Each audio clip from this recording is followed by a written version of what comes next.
keeping an eye on these lawsuits against the federal government about Obamacare. And an update from that from the former Congressman and now Attorney General in Florida, Bill McCullum, who happens to be on the line with us. Bill, how are you? Apparently not well. Bill? Bill? Am I here? Yes, you are. How are you, I'm sorry. Bill? I'm doing fine. Thank you. That's quite you're a busy man. I know that. Well, I heard you there, and apparently somebody put my phone on mute, and I didn't know it was on mute. I hate when that happens. Oh, I do, too. I was listening to you, and I was saying hello, and nothing was happening there. Yeah, well, it's worse the other way around when you think you're on mute and you're not, and then you're saying stuff. Anyway, so we've had a couple of different conflicting rulings on this, haven't we? Well, you've had Michigan where they've thrown out a case up there, but we don't think there's much to that ruling. It's one that actually probably helped us a little bit in seeing how far the government had to go and how far the judge had to go in trying to stretch the Commerce Clause to make all this fit. You know, the ruling that we had was a motion to dismiss a decision. It's not the final summary judgment of the court, but it does give you a little idea of, first of all, our right to be there, which is very important, and second of all, where the court is headed. In Judge Vinson's case, with the 20 of us, we're taking the lead in Florida, as you know, and this is a Pensacola case, the court took about 20 pages to tell why the government's argument that the individual mandate penalty was a tax and not a Commerce Clause penalty, it was wrong and was ridiculous. And he went through step by step outlining the fact that the Congress clearly spelled out it wasn't a tax, and even the president said so. So we've seen some great value in the ruling that this judge has done, and I know I talked with Ken Cuccinelli, who is the Attorney General of Virginia, last evening about his summary judgment hearing, and he thought that what we had determined in this case was helpful in his, and I know what Judge Hudson had said earlier in their motion to dismiss order was helpful in ours, and so on. So we think we've got the stronger case here. It's just there's no enumerated power, Phil, none whatsoever in the Constitution that gives Congress or the President the right to order you or me sitting in front of our TV set to buy a health insurance plan or pay a penalty, whatever that is, a Commerce Clause penalty or tax, which we don't think it is. And we think in Florida, and the judge has given us the right to go forward on this to the next stage as well, that the states can't be coerced under the 10th Amendment and required to do the extreme that they are in the Medicaid provisions by making the additional payments when new recipients are added with billions of dollars cost, my state over $1 billion a year, that we just can't afford. We don't have the money to do that. And yet they're, by doing this, ordering us to pay it in essence. So we had a good ruling, and we go to our summary judgment hearing in Florida on the 16th of December and probably get the order out of that in January or so, early next year, and then on to the 11th Circuit and the Supreme Court. So that everybody's clear on this, you're trying to distinguish between a tax and a mandate from the federal government, because obviously the federal government can tax, but it can't make you buy something, is what you're saying, right? Well, I'm saying that the federal government had a argument that perhaps is a little better as though this were a tax, because they could argue we didn't have a right to be in court at this stage of the game for individuals who won't see the effect of the law for a couple more years on the matter of the individual mandate. I don't know that in the long run it would matter. We feel that there's no way the tax would be legitimate even if the court were to rule it were there. We don't think it will. This judge didn't believe it was there because the type of tax that they've imposed here, if it is a tax, again, we don't think it is, would be a direct tax, a head tax, something the Constitution permits but has never been done in our history and requires a portion among the states, and no one knows exactly how that would be done because Congress has never tried to do it. So it's a little bit technical. We don't need to get too bogged down into it because we don't think that argument's going anywhere.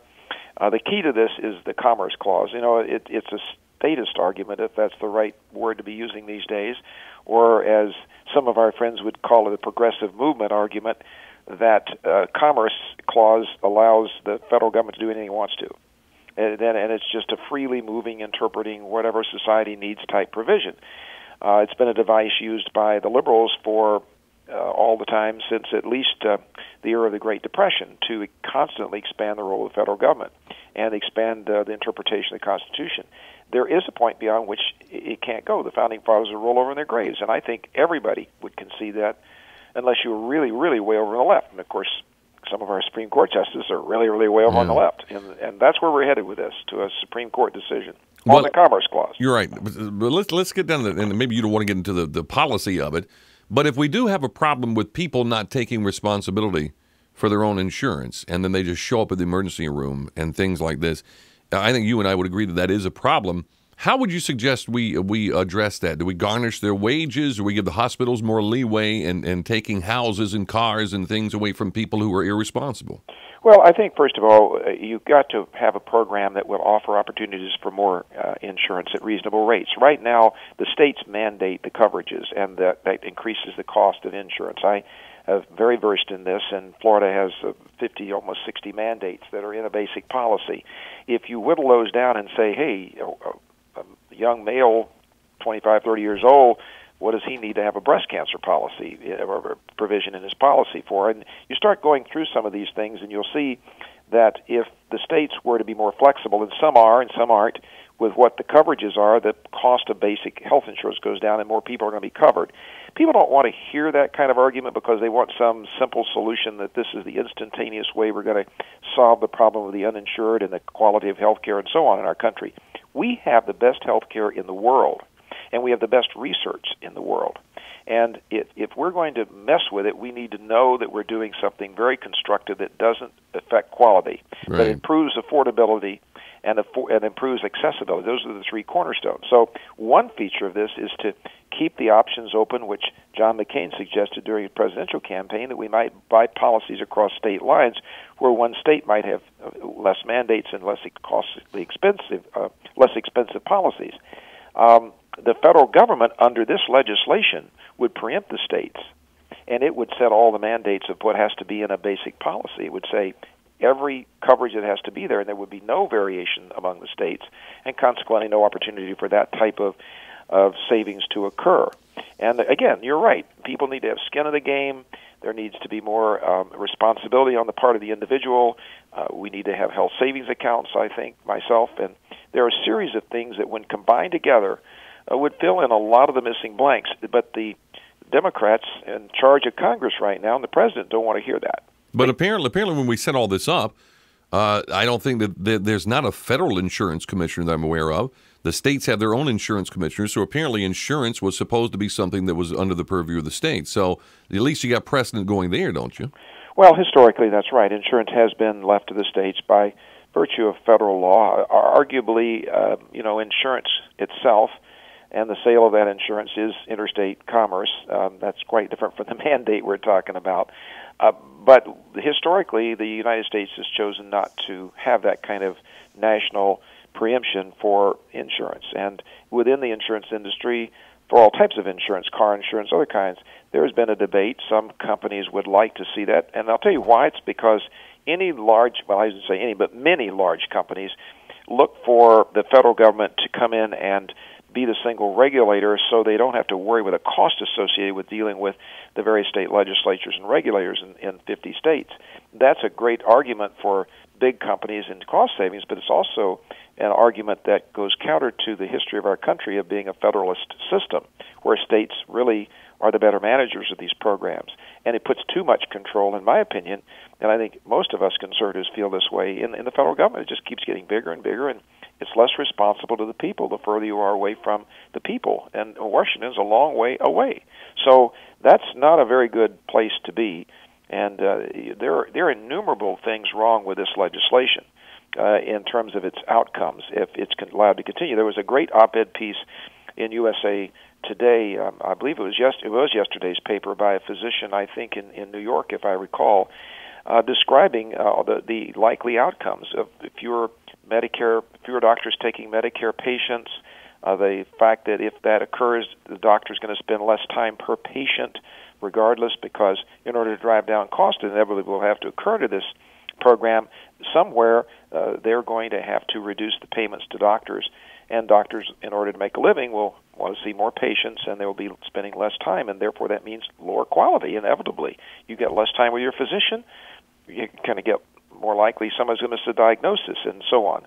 So I really think that most Americans begin to see this. They may not fully appreciate the ramifications. They may hear portions of this debate, But the healthcare legislation, this approach, has very grave consequences if carried out to fulfillment, far beyond the issue of the individual mandate and our freedoms that I think are affected that we're involved with in the lawsuit. Then the final question is, where is this lawsuit now? Where do you think it's going? The lawsuit is going to go, in our case, we're going to get a final summary judgment, we hope, unless there's an evidentiary need, which we don't think it is, after a hearing on December 16th in Pensacola. And then that decision will probably be handed down in early next year, I would say January, maybe February. Then we go to the 11th Circuit Court of Appeals in Atlanta, which will take next summer. And by fall, we should be on appeal to the United States Supreme Court to be heard in the 2012 term. Not this coming term, the year we're now in the cycle of, but in the following year. And we think the Virginia case, which is running separately, will arrive at the same time. So we should see the U.S. Supreme Court making this decision in the spring of or summer of 2012. Just before the elections. Well, it'll be just before the election, and the good news is, of course, we think it will be a 5-4 decision in our favor. I think Justice Kennedy, when he hears all of this, will be favorably inclined to us, and the conservatives in the court should vote our way on this individual mandate. As you've probably heard, there's no what we call severability clause, so if they strike down any one provision of this law, the whole law goes away. And the linchpin of the law is this individual mandate. Without being able to require every individual to buy more insurance, the rest of the idea of how this is going to provide relief to other people won't work, and we need to go back to the drawing boards, which most of us would be more than pleased to do, because there are, as you said earlier, and I mentioned, there are alternative solutions which, taken together, provide the bulk of the answers to the problems that people think they're addressing in this bill, but in reality are creating more problems. So this is an all-or-nothing thing for the other side. It seems like a high hurdle for them to jump. I mean, if they get any of this struck down, the whole thing is gone. That's right. That's excellent. Exactly right. That's excellent. So we're looking forward to that. It's going to take a while to get there, but actually it'll be shorter than the efforts to repeal in Congress, because until the presidency changes, Congress can debate and argue and slow down the process, cut off some money, but it can't actually repeal the law. And so we're looking forward to winning this case and then giving a new president, a new Congress, a chance to come back in and address health care from a different approach. And actually do it right. And do it right, absolutely. Keep our individual freedoms and do it in a way that protects us from the federal government managing our lives and rationing care. Well, appreciate the information. Florida Attorney General Bill McCollum, appreciate it very much, sir. You're welcome. Thank you. All right.